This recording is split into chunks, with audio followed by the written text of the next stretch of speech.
You might think that the Sword of Kagan, Priory of the Orange Tree, or Spinning Silver will be on this list. Well, I've read 25 standalone novels in 2022 and these are 5 standalones that are on the same level or even better than those books.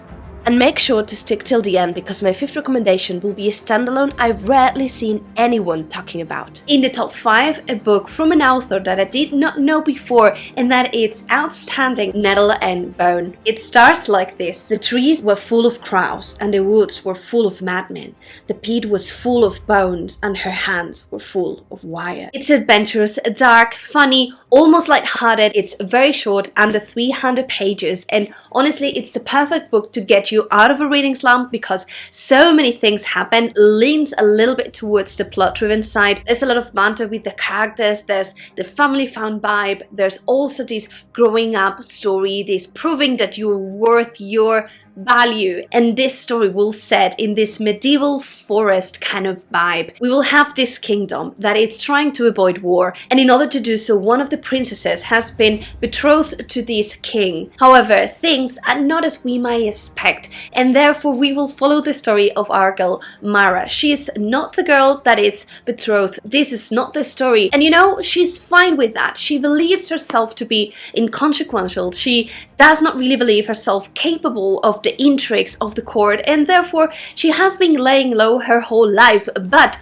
once that she realizes that her sister is being treated very badly, she will do whatever it takes to save her. Therefore, starting this quest where she will meet these different very charming characters, from this old witch to this man that is sentenced to death. There's gonna be a soft magic system in this book where we'll have a witch doing a little bit of magic, and the things that happen are really emotional. And for me, having a book that is this short but that will really throw you to the environment, that will really embrace you to this quest, it was phenomenal. And we go to the top 4, which is Legends and Lattes. Bib buried her greatsword in the Scalver School with a meaty crunch. Black blood thrummed in her hands and her muscular arms drained as she tore it back and out in a spray of gore. This is a book that it's light-hearted, that it's cozy, that it's hopeful,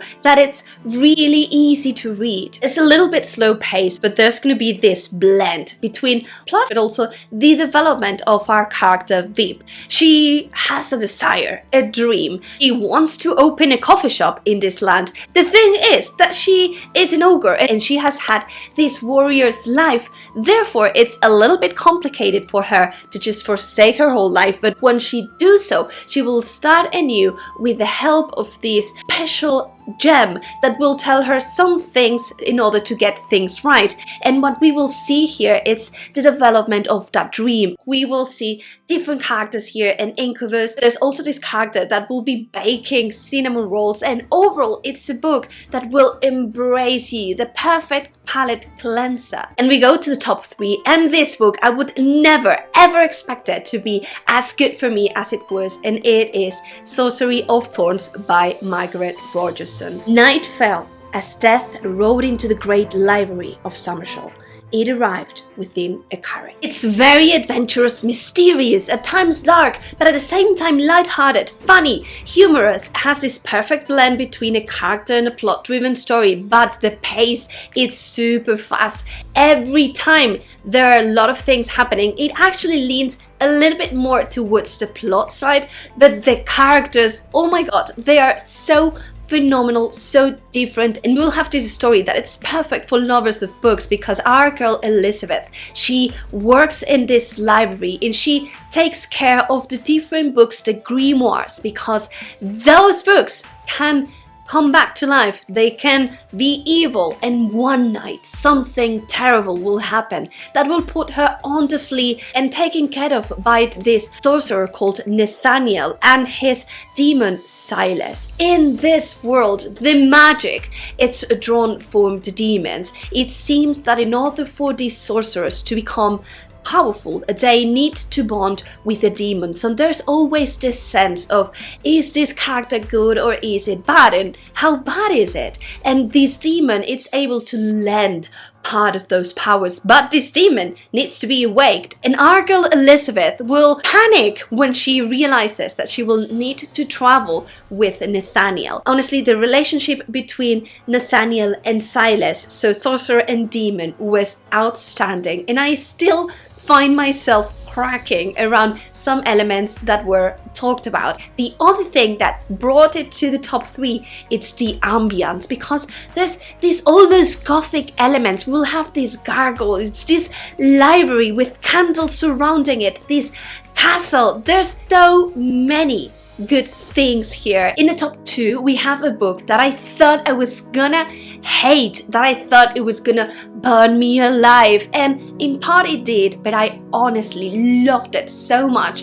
and that it's Babel by R.F. Kuang. By the time Professor Richard Lovell found his way through Canton's narrow alleys to the faded address in his diary, the boy was the only one in the house left alive. It's a dark book. It's savage. At the same time, it's reflective. It has some elements that will really make you emotional. The pacing of this book, it's fairly slow, but it has a lot of things to unravel, and we will follow different characters, especially one of them, Robin, we will follow since he is a child, which will make every decision perfectly understandable. And I think this is what makes this book as great as it is, because you get to know really these characters. There's also almost this vibe where Robin at times will look back, and while he narrates, he will say, I would look back to that moment, always with a smile. So you always know that things will change soon, but you will never be able to figure out why or how are those things changing. At its core, it talks about the power of languages. Screams dark academia, and the majority of the book will unfold in Babel, the school of translators, where these different characters will learn other languages, and by mastering these languages they're going to be able to access this magic. It's what it's used to colonize other countries, but also to commoditize the society. And the 4 characters that we will see are in one way or another misfits from their society. In the top 1, the best standalone that I've read this year, we have Guns of the Dawn by Adrian Tchaikovsky. It's the longest of the list, but it's also one of the easiest to read. The narration also, it's outstanding in case you want to check the audiobook. I killed my first man today. In here we will have this very adventurous, emotional, and quite thrilling story. Can be described as Pride and Prejudice if that book were to happen with the war unraveling, because in this book we will follow Emily Marshwick. She is the oldest daughter of this family, and she is supposed to take care of the family, but in this land there's been this war unraveling, and although everyone believes that this war will finish like right away because they of course will win, this war starts to take longer and longer and longer.